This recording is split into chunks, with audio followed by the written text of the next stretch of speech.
Jake Morrison opened his eyes and felt the cold metal floor against his face. His head hurt bad. Blood ran down from a cut on his forehead. He tried to move, but heavy chains held his arms and legs. The room was dark and smelled like rust and fear. He remembered the attack on the outpost. The Zephyrians came fast and hard. Their ships blocked out the sun. Jake and his team fought back, but there were too many enemies. The tall lizard soldiers had better weapons. They killed most of his friends. Jake got hit by some kind of shock weapon that made his whole body go numb. Now he was on their ship, a prisoner. The door opened with a loud bang. 3 Zephyrian guards walked in. They were huge, almost 8 feet tall. Their skin looked like green leather with dark spots. Sharp teeth filled their mouths. Their yellow eyes looked at Jake like he was nothing. "Get up, human," one of them said. His voice sounded like rocks grinding together. "The commander wants to see you." Jake stood up slowly. The chains were heavy, but he could walk. The guards pushed him forward with the butts of their weapons. They walked through long metal halls. Other prisoners sat in small cells on both sides. Some looked human.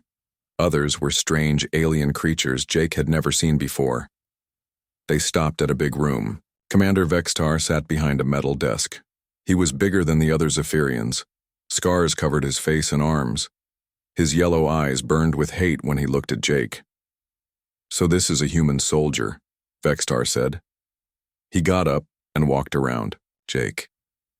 Small, weak, no claws, no fangs. Your skin looks soft like a baby's. How did your kind ever think you could fight us? Jake said nothing. He kept his face blank. Never show fear to the enemy. That was the first rule. Your outpost fell in less than 1 hour, Vextar went on. 12 of my warriors against 50 of yours. You ran like scared animals. That made Jake angry, but he still said nothing. The commander was trying to make him mad. Angry prisoners made mistakes. "I have seen many species fight," Vextar said. "The Orcs have 4 arms and steel bones. The Threx can see in complete darkness. The Mantari can lift 10 times their weight. But humans, you have nothing special. You are the weakest race we have ever conquered." Vextar walked back to his desk. "I was going to put you with the other humans, let you cry together about your lost war. But I changed my mind. You will go somewhere more interesting." The commander smiled. His sharp teeth made him look like a shark. "We have a special prisoner, a Drakmaran warrior, the most dangerous killer in this part of space. His people call him Kronth the Bone Crusher. He killed 17 of my guards before we stopped him." Jake felt cold fear in his stomach. Everyone in the galaxy knew about Drakmarans. They were huge dragons that walked on 2 legs. Their claws could cut through steel. They breathed fire, hot enough to melt rock. They were born killers. "Kronth has been alone for 2 months, Vextar said.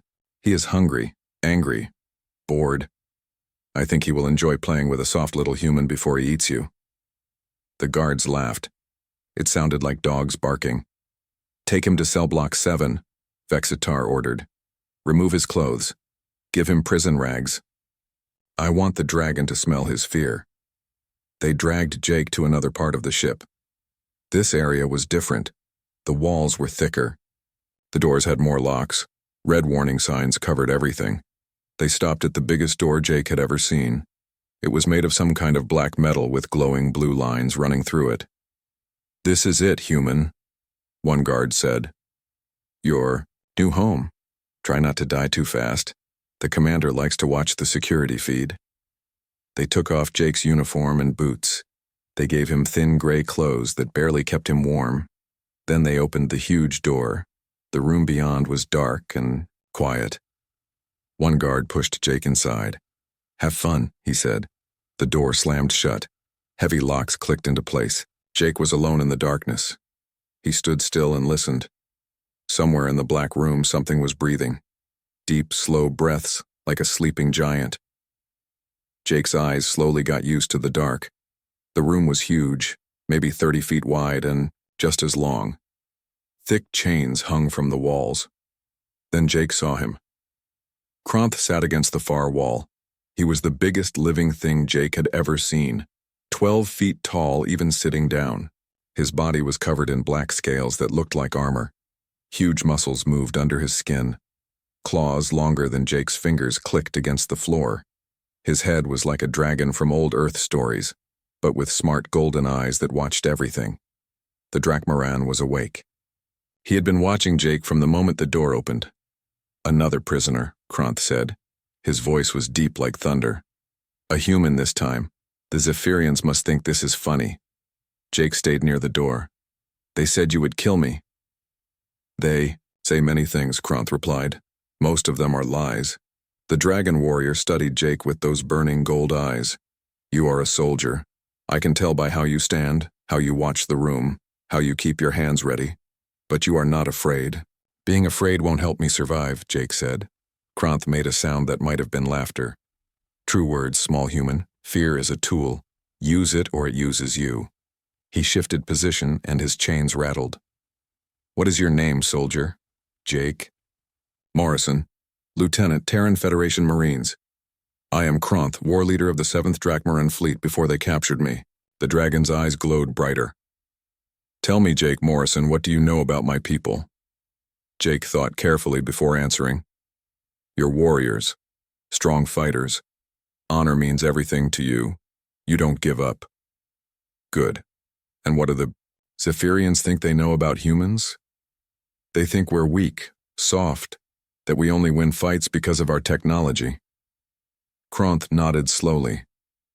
"They think the same about Drakmarans, that we are dumb animals who only know how to fight and kill. They put us together because they expect entertainment. They want to watch you die in fear and pain." Jake looked around the cell again. There were no cameras he could see, but he knew they were watching somehow. "So what happens now?" The dragon warrior was quiet for a long moment. When he spoke again, his voice was softer. "Now, Jake Morrison, we show them how wrong they are about both our peoples." Jake found a corner where he could see both Kronth and the door. He sat down but kept his muscles ready. The dragon warrior had not moved from his spot against the wall. His golden eyes never stopped watching Jake. Hours passed in silence. Jake studied the cell. The walls were made of some kind of super strong metal. The floor had drain holes for cleaning, or for blood. The chains that held Kronth were thick as Jake's arm. They glowed with a faint blue light, some kind of energy field to make them stronger. "You are thinking," Kronth said suddenly. "Good. Stupid prisoners die fast." "I'm trying to understand this place," Jake replied. "The guards, the routines, the weaknesses." Kronth's huge head tilted. "Most humans would be crying by now, or begging me not to hurt them. You think like a warrior. Crying won't get me out of here." "True." The dragon shifted his massive body. The chains clanked but held firm. "Tell me about your world, Jake Morrison. What made humans into fighters?" Jake thought about Earth, about the long history of war and survival. "We come from a hard planet. Ice ages that lasted thousands of years. Diseases that killed millions. Animals that hunted us. Other humans who wanted to kill us. We learned to fight, or we died." "A death world," Kronth said with respect. "My people understand. Drakmora is a world of fire and storms. Only the strong survive to have young." "What about you?" Jake asked. "How did they capture a war leader?" Kronth's eyes burned brighter. "Betrayal. One of my own people sold information to the Zephyrians. They knew where my ship would be. They used poison gas to knock out my crew. When I woke up, I was in chains." "I'm sorry." "Do not be sorry. Be angry. Anger is fuel for revenge." The door's viewing slot opened. A Zephyrian guard looked in. He seemed disappointed that Jake was still alive. The slot closed again. "They watch us all the time," Jake said quietly. "Yes, they want to see me tear you apart. They think it will be good entertainment." Kronth leaned forward as much as his chains allowed. "But I have a question, human. Why are you not afraid of me?" Jake considered his answer. "Because you haven't tried to kill me yet. If you wanted me dead, you would have done it already. Those chains look strong, but they wouldn't stop you if you really wanted to reach me." Kronth made that thunder sound again. You see clearly. Yes, I could break these chains, but it would take time and make much noise. The guards would come with their shock weapons before I could escape. So you're waiting for the right moment. I was, but now I think there might be a better way. The dragon's golden eyes studied Jake carefully. Tell me, what do you know about fighting when you are smaller and weaker than your enemy? Jake smiled for the first time since his capture. Everything. Humans have been doing it for thousands of years. We call it guerrilla warfare. Hit and run. Use the enemy's strength against them. Make them angry so they make mistakes. Explain. Jake moved closer, still staying out of reach. Big armies move slow. Small groups move fast. Big enemies expect you to fight them head on. So you don't. You hit them where they don't expect it. You make them chase you into traps. You make them waste their strength on empty targets. Kronth listened carefully. My people prefer direct combat. Honor demands we face our enemies with strength. There's honor in protecting your people too, Jake said. Sometimes the best way to do that is to be smart, not just strong. Show me. Jake looked around the cell again. Those guards expect me to either cower in fear or attack you stupidly. They don't expect us to work together. That's their weakness. Work together? Kronth's voice carried surprise. A human and a Drakmaran? Why not? We both want out of here. We both hate the Zephyrians. We both know things the other doesn't. Jake pointed at the chains. You have the strength to break free. I have the knowledge to get us through the ship without being caught. Kronth was quiet for a long time. Jake could almost see the thoughts moving behind those golden eyes. Your people and mine have never been allies, the dragon finally said. Your people and mine have never been in the same prison cell before either. Another long silence. Then Kronth began to laugh. It was a deep, rumbling sound that made the E.I. walls shake. Jake Morrison, you are either very brave or very crazy. Probably both. Good. Crazy plans work when normal ones fail. Kronth's expression grew serious. But if we do this, there can be no going back. The Zephyrians will hunt us across the galaxy. Let them try. Kronth studied Jake for another moment. Then he nodded slowly. Very well, small human. We will be allies. But I have conditions. Name them. First, when we fight, you follow my lead. I have more experience in battle. Agreed. But when we sneak and hide, I lead. I know more about that. Fair. Second, if one of us is captured, the other does not risk everything for a rescue. Jake shook his head. No deal. We go out together or not at all. Kronth's eyes flashed with surprise. You would die for someone you just met? That's what soldiers do. We don't leave anyone behind. The dragon warrior stared at Jake for a long moment. Your species is strange, Jake Morrison, but I begin to understand why you survive against stronger enemies. Is that a yes? That is a yes. Kronth rattled his chains. Now, tell me your plan to get out of here. Jake grinned. First, we need to make them think they're winning. Over the next few hours, Jake explained his ideas. Kronth shared what he knew about Zephyrian ships and their security systems. They talked about guard schedules, weapon locations, and escape routes. But most importantly, they learned to trust each other.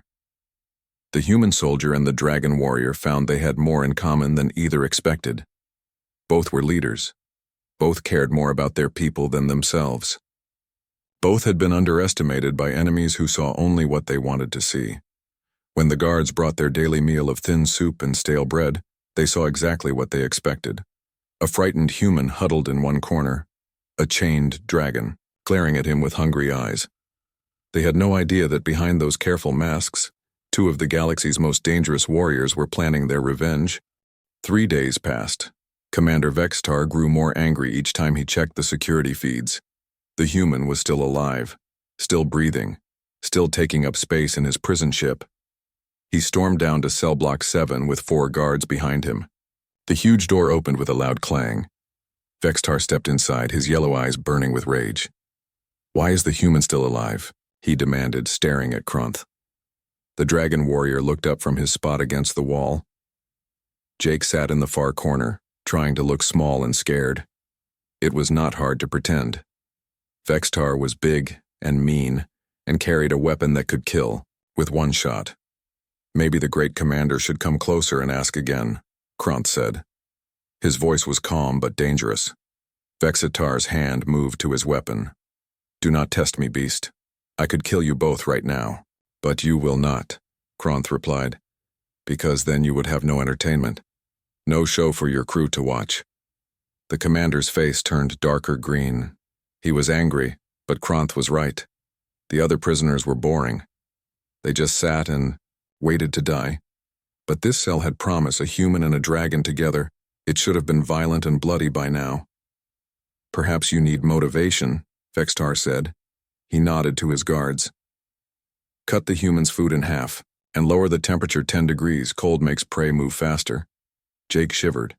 He was already cold in the thin prison clothes, but he said nothing. The plan required patience. Also, Vextar continued, add more chains to the dragon. I think he has too much freedom. 2 guards came forward with heavy chains.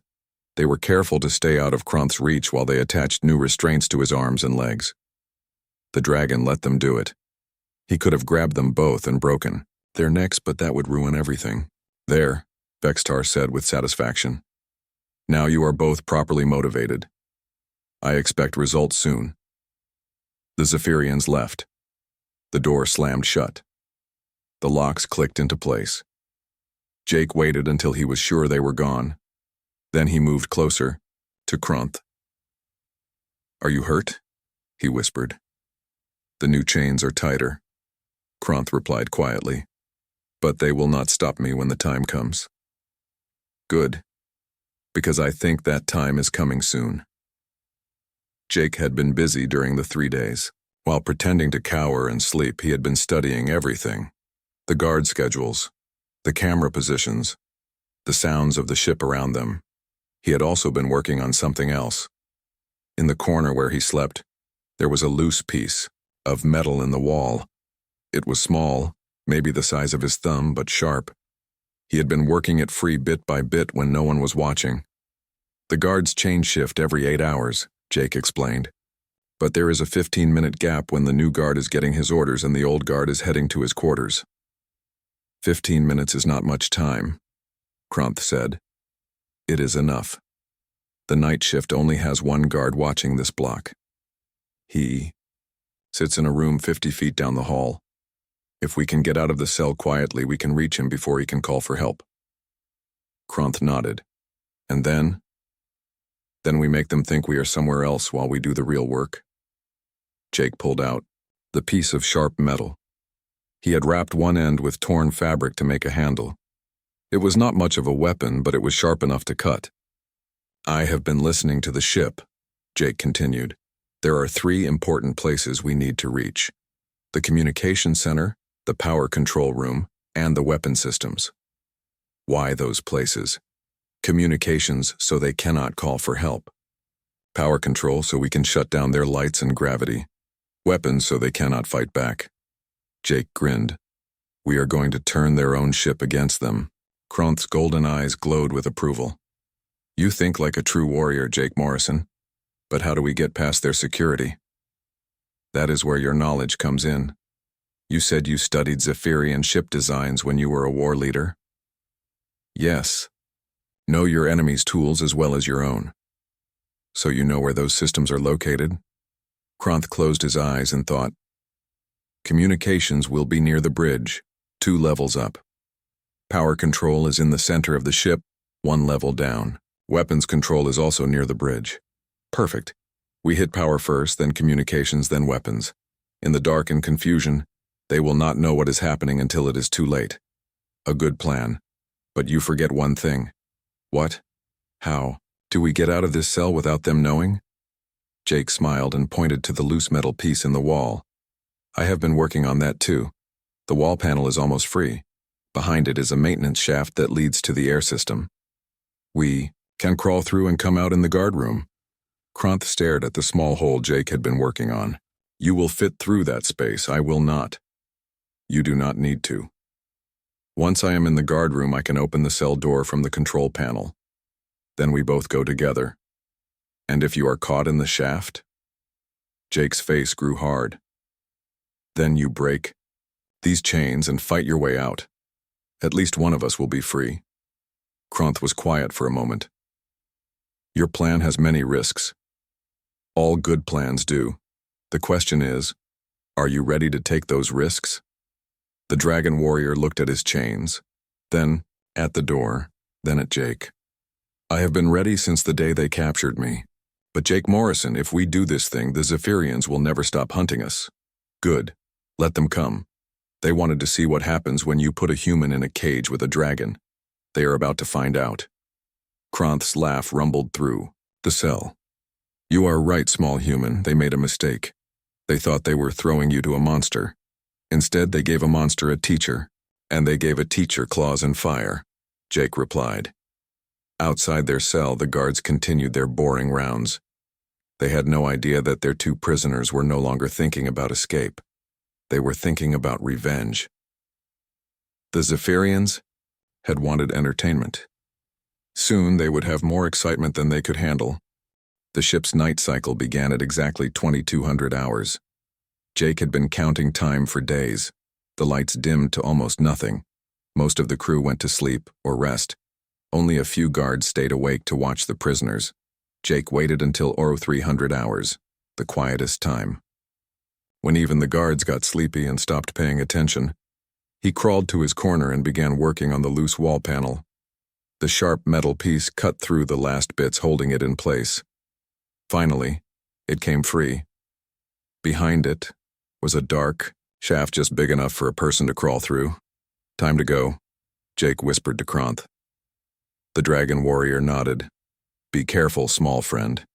These shafts are old and may not be strong. Jake squeezed into the narrow space. It was dark and cramped.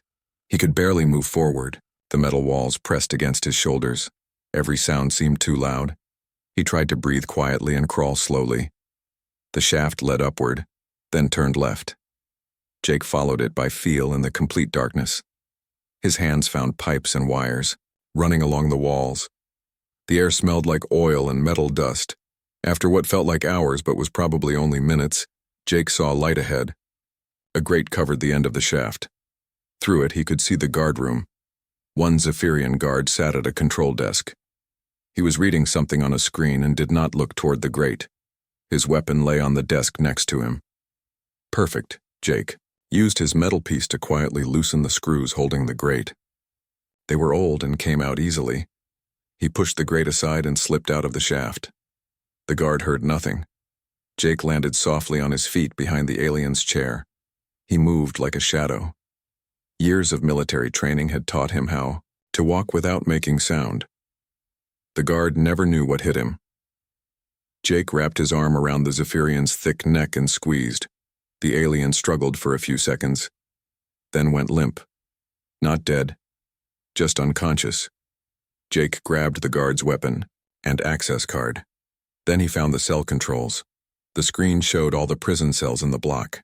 Cell 7 was highlighted in red. Maximum security. Jake entered the guard's access code. The screen blinked green. Cell 7 unlocked. He ran down the hall to the big door. It was already opening. Kronth stood inside, free of his chains. Broken metal, links lay scattered on the floor around him. I told you those chains would not hold me when it mattered, the dragon warrior said with a grin. How long did it take you to break them? About 10 seconds. I was waiting for your signal. They moved quickly down the corridor. Jake carried the guard's weapon. Kronth needed no weapons. His claws and strength were enough. Power control first, Jake reminded him. This way, Kronth replied, taking the lead. They used service tunnels and maintenance passages to avoid the main halls. Kronth knew the ship layout well. Jake moved like a ghost, making no sound on the metal floors. They reached the power control room without seeing another guard. The door was locked, but Jake's stolen access card opened it. Inside, rows of control panels covered the walls. Lights blinked red, green, and yellow. Can you shut down their main power? Jake asked. Better than that, Kronth said, studying the controls. I can make their power do what we want. The dragon's claws moved over the panels with surprising gentleness. He had learned about enemy ships during his years as a war leader. Lights began, changing color on the displays. What are you doing? Making their lights go out in some places and stay bright in others. Shutting down gravity in the crew quarters but keeping it normal in the halls. Making the air systems blow hot air into some rooms and cold air into others. Jake watched in amazement as Kronth worked. You are going to drive them crazy. That is the idea. Confused enemies make stupid mistakes. Alarms began ringing throughout the ship. Emergency lights flashed red. Somewhere in the distance, Jake heard shouting. Time to go, Kronth said. Communications. Next. They left the power room and headed for the upper levels. The ship was in chaos. Lights flickered on and off. Gravity failed in some corridors, making crew members float helplessly. The air systems blew hot and cold randomly. Guards ran, past them in the confusion, not recognizing the escaped prisoners in the dim emergency lighting. Jake and Kronth reached the communications center without a fight. This room was bigger and had 3 guards, but they were distracted by the emergency alerts flooding their screens. They did not see death approaching until it was too late. Kronth moved like lightning despite his huge size. His claws struck 2 guards before they could draw weapons. Jake took the 3rd with a quick blow to the head. Disable everything, Jake ordered. Kronth went to work on the communication equipment. His claws sliced through control panels and wire bundles. Sparks flew as important systems died. No more calls for help, the dragon said with satisfaction. 1. More stop. Weapons control. They climbed to the bridge level. Here, the chaos was worse. Officers ran everywhere trying to figure out what was wrong with their ship. In the confusion, nobody noticed 2 shadows moving through the service passages.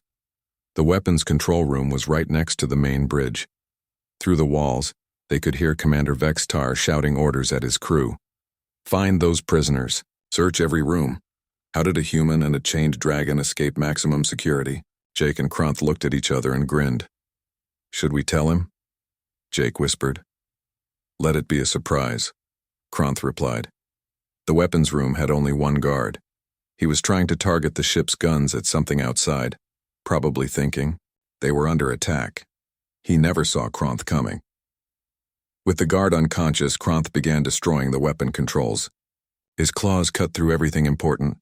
Jake found the ammunition storage controls and shut them down. No more teeth for the snake, Jake said.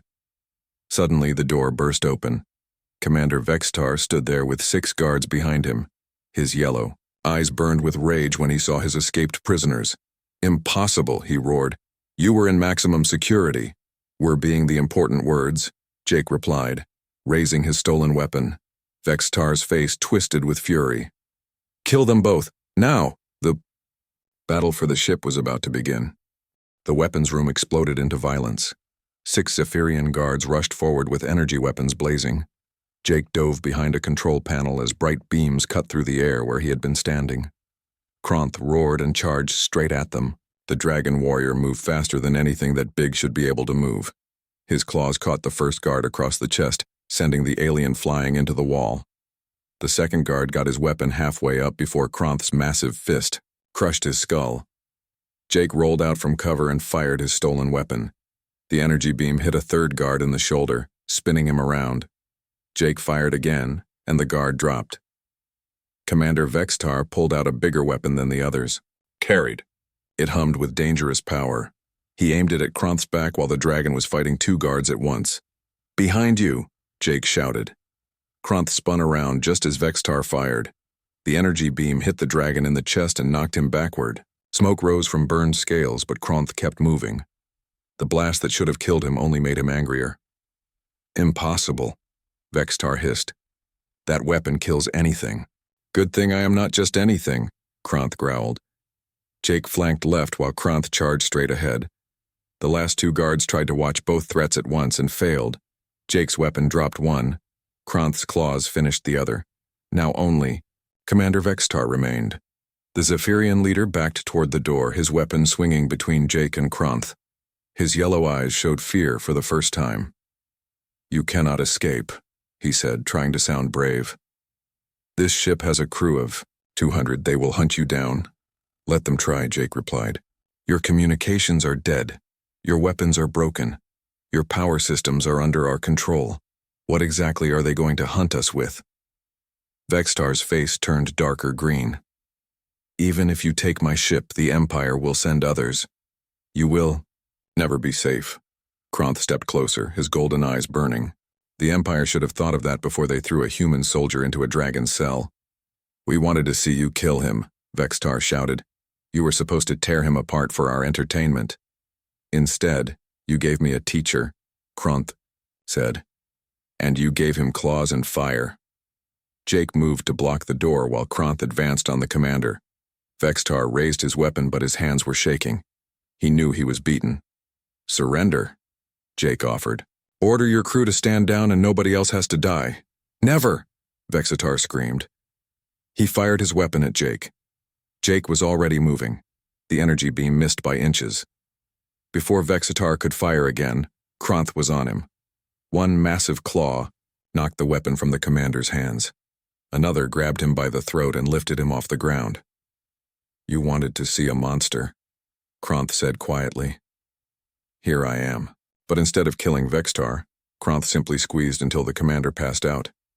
Then he dropped the unconscious alien to the floor. Why did you not kill him? Jake asked.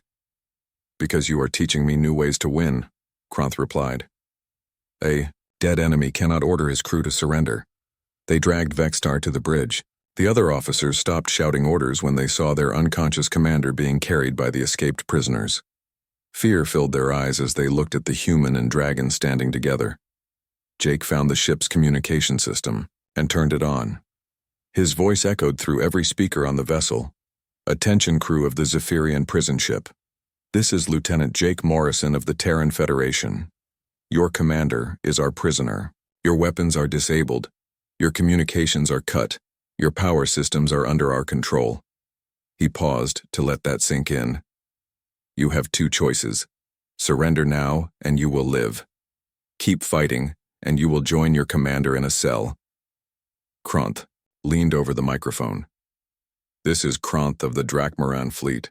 The human speaks truth. We offer honorable surrender to honorable enemies. Choose quickly. For several minutes, nothing happened. Then Jake's stolen communicator crackled to life. This is Chief Engineer Morlack, a voice said. The crew surrenders. We will not fight. One by one, other department heads reported in. Security, medical, navigation, supply. All chose surrender over death. Within an hour, the entire ship was under Jake and Kronth's control.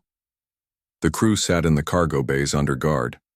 Commander Vextar woke up in his own prison cell, the one that used to hold human prisoners.